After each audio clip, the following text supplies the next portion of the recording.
Recently, I dropped a video where I was showing you guys how I did a combination of DTF printing and heat transfer vinyl to create really cool, unique looks, particularly adding in a metallic HTV vinyl so that you could kind of combine that with just your traditional printing. And yes, I happen to be wearing that shirt right now. Liked how it turned out. My mini human also liked how it turned out and was hoping that I could possibly make one for her and her little cousin. Now, the kicker with this is that she actually didn't really like the metallic look. She wanted something a little different.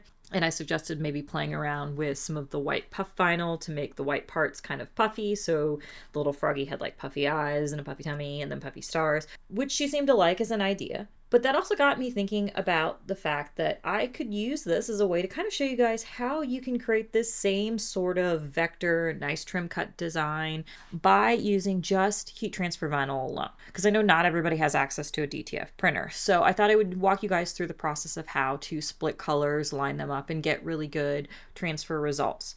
This is definitely a more time-consuming process and a little more mentally taxing on top of it. Personally, I feel like I lost a sanity point doing the weeding. But that being said, I am going to show you guys how you can create really detailed heat transfer vinyl designs using nothing but your Cricut and a heat press. So that being said, let's get started. Before we get started working in Cricut, you're going to need to have a design that is ready for this process. Now, there's many different ways to do this, but my best suggestion would be trying to play with a design that is in vector format. Vector format being a format that is scalable, essentially. Vector graphics are done through math rather than pixel-based art, so you can kind of make this whatever size you want and the quality is always going to be the same. It also is usually easier to divide up the colors. You can do that with pixel art, but the problem is Cricut only really sees vector formats. You can save out all of the colors if it were to be a pixel art, like save each color individually, and Cricut will attempt to kind of read and create a SVG file from that. But if possible, I would really recommend trying to use vector art to do this. So I will give you an example of how you can set up PNG kind of file that Cricut could read, but for now I'm going to show you the file that I'm working with. This design I happen to find over on vexels.com. It's a really nice site where you can actually find some really cool design work. Like, I'm really kind of impressed what's over there, and a lot of it is artist created. It's not just AI. I'm sure there's some AI on there, but in general, it's fairly artist created. And when you go to purchase a design, either through a subscription if you absolutely want it, or you can do one-off purchases. Like this design for a t-shirt was $4, and I actually got the Adobe Illustrator file. I got the working file, which I've brought over here in Affinity, because Affinity will open Adobe Illustrator files, and it will show me all of the layers of all of these individual items here. Now I've gone in and I have grouped them by color to make my life a little bit easier. When I got the file, they weren't necessarily grouped by color. At least this artist didn't do that, so I did have to go in and do that just to make my life a little bit easier, but they were all vectorized shapes. So everything in here is an individual vector shape. And what I mean by vector, if I were to zoom in, you can see I've got this shape here. And then if I click A, you'll see there's all these little nodes that I could move around and change to get the shape to look a little bit different. So anyway, so this is the design. And like I said, I've gone in and I have separated out all of the colors. I'm gonna zoom out here a little bit. And I've also gone in and I've sized it for what I need my design to be, because I'm doing this on a couple of kids' shirts. When I did my design for my shirt, it was a little bit bigger, but the design itself is approximately 8 by 11 inches tall. So it should fit pretty good on a kid's shirt. And this was the background I played with, but I don't need the background. I'm actually going to hide the background. And then what I'm going to do is I actually need to export each color layer. And what I'm going to do is I'm actually just going to click the group that I need to export. So in this case, it's the pink group here. And then that will select all of my pink pieces. Now I'm going to take a note of the width of this, which is 4.178. And I do that because no matter what format you save it in, no matter what DPI you save it in, Cricut is never going to recognize the size of the file when you put it in. I have yet to see it magically match it up perfectly on a regular basis. Actually ever, truth be told. Or maybe once in a blue moon it'll come in the exact size. If someone in the comments knows a trick to that, please let me know. Otherwise, I take a note of the measurement it needs to be, like the width, 4.178. As long as you know one of them, whether you take the width or the height, you can then set that in Cricut, and as long as you keep your ratio locked, it will fix the other one to match accordingly. And you're going to want all of that because we're going to want these all to line up. So I know this is 4.178, so I'm going to go File, Export, Export, and I'm going to do SVG. Now, with this, you'll notice it shows everything. I'm going to scroll up here, and where it says area, I want the selection only. And that actually just grabs then my selection of the purple. This is a nice little trick. I can hit export, and then when I go to save it out, I'm going to name it. In this case, if I can spell, I'm going to name it pink, and then I'm going to mark it W4.178. And that just gives me the information that I need to know what size it is when I go to bring it into Cricut. It's just sort of an extra little reminder, because when you open up, you'll see the file name, and you'll be able to do that. So I'll click save, and that'll export it out. And then I'm going to do the same thing with every other color. I'm going to grab the green, 5.171. Again, file, export, export. Same thing, SVG. And it should remember that I said selection only, so I can do that each time. So there's that selection. And then again, export out, naming it with the number green W 5.171. And then I'll repeat that process for the yellow, for the black, and for the white. So that is all that I need to do with that design. Now, if maybe I was working with the same design, but this was like a PNG file rather than a vector file, I could still do that. In fact, I'll do it. I have the white as an example. I will export again. This time I'll export as a PNG, and it's still, again, doing my selection only and all of that, and I'll save it as a white, and I'm going to mark it 7.905, and then that way I will show you how to deal with this when you get over into Cricut. Let's go take this over into Cricut. I'll show you how to get everything sized for cutting. That way when it comes time to press it onto the shirt, everything will fit.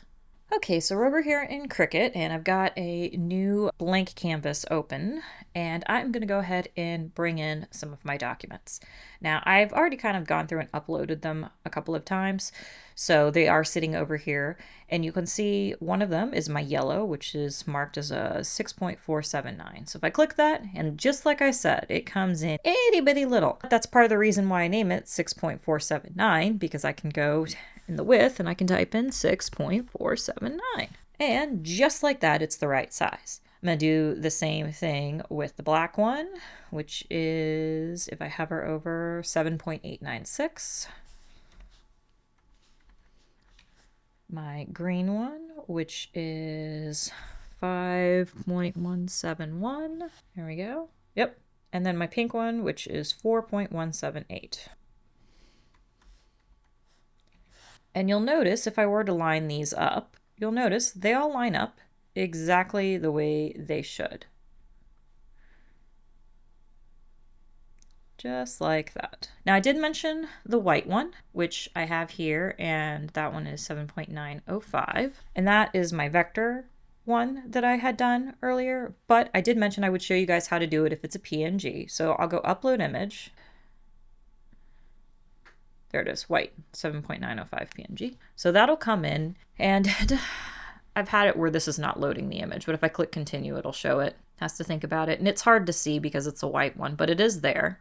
And I'll click apply and continue. And then it does give you the option then to do it as a single layer here, because it is one color simple silhouette. And if you click continue, it's going to think and it's going to generate the SVG cut file. And if you click upload, it's going to bring it in. This time it's going to bring it in super huge because, again, I don't know what Cricut's thinking, but I know that the white size would be 7.905.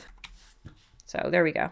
And it'll be a different color, but you'll notice it does line up perfectly and create the exact same size you need. So if you have a document that is not a vector file, but it's a PNG file, and you have the colors separated out, Cricut can do this for you. It can kind of calculate out what you need. The only downside with this, and you'll notice, is that with this version of the white, I know it's a different color, but with this version of the white, it is all one cut. I can't seem to break this up. There's no breaking this up. Whereas with this white one, when it came in as a set of vectors, it comes in with different groups. Now, that's going to play a role in terms of trying to preserve your material. I personally like to try and preserve my material as much as possible. And if I were to send this one to the cutter, you'll see it is going to Well, it's going to try and load everything real quick. Let me go to, there it is. So this would be the good example. This is the white when it comes out. It sees all of these as individual shapes, which in its of itself would be troublesome for trying to line things up. But if I were to bring it in all as one basic cut, it's going to try and cut everything in one big area, and you're going to have a ton of waste in the middle. Now, you could certainly do that, and it would probably make lining up a little bit easier, but I prefer to kind of take sort of a middle road. So I'm going to delete this one and show you guys what I do. So in this case, I've got this white one, and it comes in as a group. So you'll need to ungroup it, right-click, ungroup, or Shift Command or Control G, and then that'll break everything up. But what I can do is then I can take little groups and I can attach them together. For instance, I want all these to be attached together. This group attached, these can be attached. Okay. And then that way, when I go to make, you'll see it's now made things a little bit easier. I now have these groups together that I will be able to cut out, and I'll be able to line the pattern up a little bit better. That will save me a little bit on material and how much I'm using. I still, despite Cricut trying, I still find Cricut doesn't organize things as well as it could. So I most likely would go in here and try and rearrange things a little bit, but it will allow for less waste. Now, position, you're going to have to remember where things are. So perhaps printing either a copy of the design to keep handy, or leaving your screen open so that you can see where things are. But that will definitely cut down on your waste, which is what I'm going to do. So I've done that with my white one. I'm going to do it with the other colors as well. So I am going to grab all of my white, and I am going to group it and name it white. That way I have it as a group. Even if you group things, they'll still then split out, okay? But it makes it easy to keep track of the colors. So for instance, with the pink one, I can pull that over. I can ungroup it, but then this can all be one group attached. Remember, attached means that it's going to want to cut everything together. Group is I'm just kind of keeping all of the color together here in the workspace, but not necessarily on the plate. So like this is an attached group, this is an attached group. And then if I do all of this, but I just group it, not attach it, to show you, go back over to make, and I go to my plate here, you'll see, okay, these are all grouped out, but they're, kind of put everything up in the corner. They're not all in one big file, even though here I can click and I can move all of them together. So that one's pink. My yellow group, I'll ungroup. I'll pull that out. I'll hide my pink group, just make life easy. And then really with these pieces, the only ones I really kind of need to work together would be these little flame pieces here. So I'm just I'll select them over here, and then I'll attach those. And then I can put all of these together as a group for yellow. And then the black, and so my green is all a group. And because of the positioning of that, I'm actually just going to ungroup it, but I'm going to go ahead and attach and leave all of those together. This I don't want to break down anymore. This one I'll cut because it's as complicated as it is. I want that to all be one big cut. So that's my green group. And then I also feel the same way with the black one, where I'm going to ungroup it, but I'm going to attach it and make it all one group, because that will help me with positioning as well. So now that I have all of those, and I'll turn pink back on, I go to make. My little plates will come out here. And like I said, we've got the groups with the white. So if I wanted to, and I wanted to try and make things a little more cost saving with my material, but still make it easy to cut, I can kind of move things out a little bit, try and pay attention to where my lines are. So that ought to work a little bit better for my white. My black one's all one group. If I wanted to, I could rotate it sideways. My yellow is all one group. Again, I could move things around a little bit and try and get some slightly better positioning going on. Maybe I do this one, bring it over here. So that might be a better choice, because then I'm still only using 4 inches of material. Got my green guy. I'm just going to rotate him sideways. And then my pink one, not much more I can do for that. I mean, I could probably bring that down there. Okay.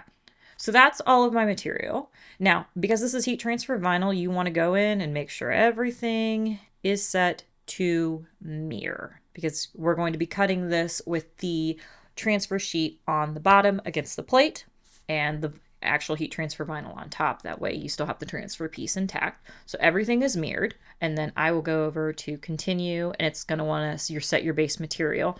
For the white, I said I was going to use the puff vinyl, so I will end up picking the puff iron-on for that one. It'll go to the Cricut, and then it'll pop to the next mat. And with the next mat, you can choose the material there. I typically use everyday iron-on for just about everything else. So that's pretty much anything I need to do in here. Once I have everything cut and weeded out, we can move on to transferring it to a t-shirt. Once I have things cut, I'll get the vinyl peeled off and my pieces cut out and weeded, removing the vinyl that I don't need. This is honestly the longest part of the process and the most tedious. Fortunately, I had a new blade in the machine, so my vinyl cut cleanly, even with these delicate lines. Now it's time to transfer. I'll pre-brush the shirt and then line up where I want my transfer design to go. I'm pressing the black first since it's the biggest section and the magic letters are in the back of the design.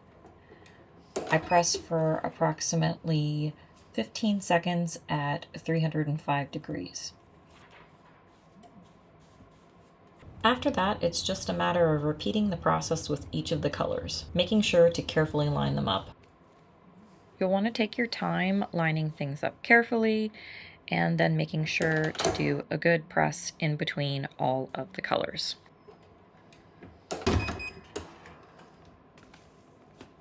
I do the gold one last since the magic hat sits over the frog's head and the word magic.